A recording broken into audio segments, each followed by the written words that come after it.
What is going on, guys? So today I'm just gonna be doing a simple sort of video covering the Smash character ballot. Now, I was just scrolling through. I had already gave my submission for the Smash ballot. Go Banjo and Kazooie all the way. That's who I'm hoping gets in. So I haven't seen these yet, and I'm gonna read through the polls, see how my boy and girl, I should say, Banjo and Kazooie are doing, and sort of see how they place with other people. I know King Kang rules. Everybody's saying that he's gonna win, and I'm late on this topic, but I'm gonna be basically just trying to see it. So the original subreddit for this article for the Super Smash Brothers subreddit is here. The guy did a survey on who people are voting for, and so it links you there. So I've clicked these before, but I didn't really look at them just to make sure that all the links were working, because when I clicked on the survey it said it didn't work, or it wasn't there. Probably just got taken down. Wasn't too big of a deal. Oh boy. Alright, so Shovel Knight has 15% of the vote. Makes sense.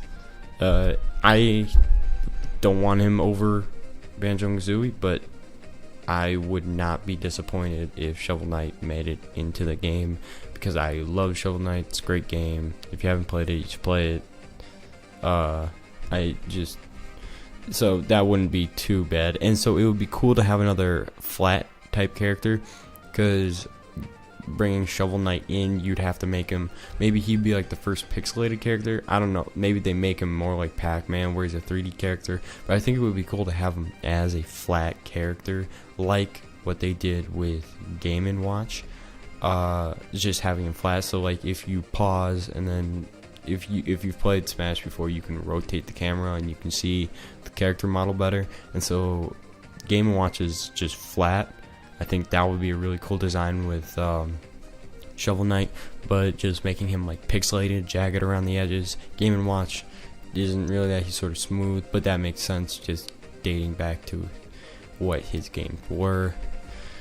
But so the next one, other, please specify. Probably just in the survey they didn't give full answers. I don't know. So that is 10% of the vote. Jesus, it has just 0.15%. And I don't mean 15%. I mean 0.15% more than King Kang Rule. But that's awesome. I would rather see Shovel Knight get in over King Kang Rule.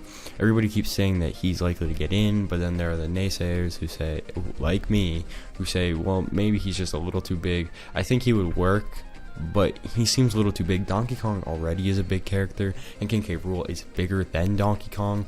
And I think this might fall into the category of what Sakurai stated, like with Ridley, where he didn't want to take away from the integrity of the character, and he wanted to keep them as they would be in their games.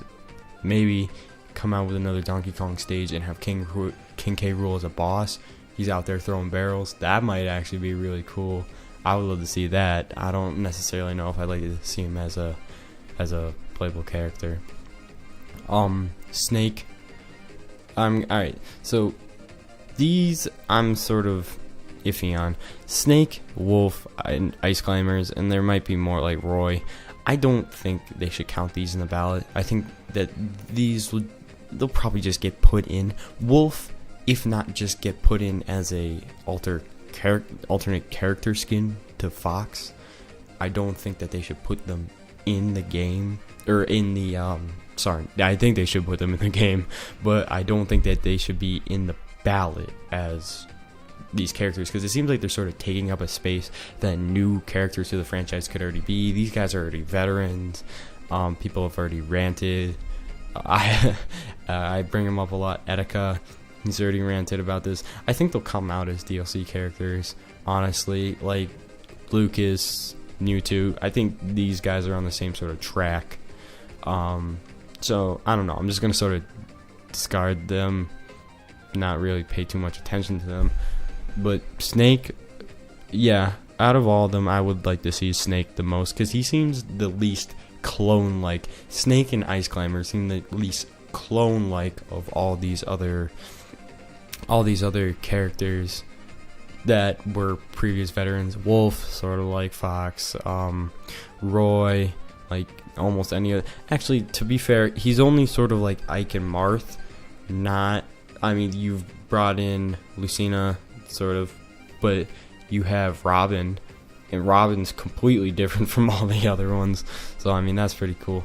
Isaac, I assume you mean Binding of Isaac. Now, I don't know if this one's even gonna get close to in, just because, one, never been on a Nintendo console, which I know is not true, but I have a feeling the ones that have been on Nintendo consoles, that Nintendo has already made a deal with that company, they're probably going to be more likely to get in. Shovel Knight already been on the Wii U. I understand that it was PC game, but it's been on the Wii U and 3DS, so it seems more like the King K. Rool. Nintendo has worked with Rare. Even I'll probably put this on the screen. There was a tweet from Xbox head, the Xbox CEO. Blanking on his name. I'm pretty sure actually he left the company. Nah, I'm wrong with that. But so he put out a tweet that he would be fine, and he would actually be really happy if one of their characters got into Smash, one of the Rare characters got into Smash, and that they've made deals with Nintendo like this before, and it seemed to work out fine, so he'd be happy. It's awesome to see all these companies like Yacht Club, obviously, you see Bandai Namco, you see Ubisoft, all these companies sort of like pushing their characters to be in Smash, because it's essentially free publicity, and like even just in even in Melee, when they were pushing characters like Roy, games that American Smash players had never even seen before. It's crazy. It's cool that like all these companies are really getting into it, as well as the fans. So, but Isaac, I don't know. It's just, I love The Binding of Isaac, but that is a gruesome ass game, and I don't know if that really is like a Nintendo friendly game. I know for a fact it's not a Nintendo friendly game. If you see any of the bosses, the mom tries to kill her own. The main plot line of the game is the mom tries to kill her own son because God tells her to. This is a weird game. There's some speculation about like why it is. If you want to see an interesting video talking about it, go watch the game theory episode about it. I watched that. That was awesome. All of the game theories. But so yeah, I don't know if this is really as child friendly as Nintendo would probably put it. But yeah, Wolf. Yeah, I'd like to see him in the game. Ice Climbers, definitely want to see him in the game. You want to hear somebody rant about this? Go to. I'm not gonna bother doing it right now, but Etika, watch his video ranting on it. Why it should still be in the Wii U, even though it's pushed. It was not there, so that they didn't have to put it in the 3DS version. Bayonetta, I think this is a really possible choice. Everybody says she's too feministic, and you wouldn't want her necessarily just because she's so sexualized, and I can understand that viewpoint, but like, really, did you see what they did with Zero Suit Samus? I mean, come on, even with Shulk, why would they even put that alternate costume of him just like naked? I don't know. So I think Bayonetta's really possible. Inklings, yes, totally possible. I think that Nintendo could totally just pull a Roy and put him in any of the Inklings in the game to promote Splatoon before Splatoon's even out. I think it would be a really good marketing strategy, and I don't know, they seem like they would have a good set of moves. You could maybe you could even do them sort of like or maybe you could just do alternate costumes for all of them, so you have like three different Inklings, or you could do them Pokemon Trainer-esque, where you switch them out. I know people didn't like that too much. Everybody has mixed opinions on that, but like from Brawl, bring it back where they just switch out. That would be pretty cool. Waluigi, nah, he's already trophy. I don't think that's gonna happen ever. Rayman, Ubisoft is really pushing for this. I think it would be super cool. But then if you watch any video talking about the Rayman controversy and how he might be in Smash, it's everybody's. You read the comments and there's no video where it doesn't talk about how the hell are they gonna make an amiibo out of this. So I understand that like they could be in the game, but part of it is how the hell is the amiibo gonna even come out, let alone just the character in Smash. And I understand that people would say that's a minor part, but like look at Nintendo's viewpoint. He has no limbs. It's just sort of like hands, body, and feet and the head. Like how the hell do you do that? People say put the hands on the hips, but then you have like if you look up, look, he has like nothing holding him together. Where are you supposed to put?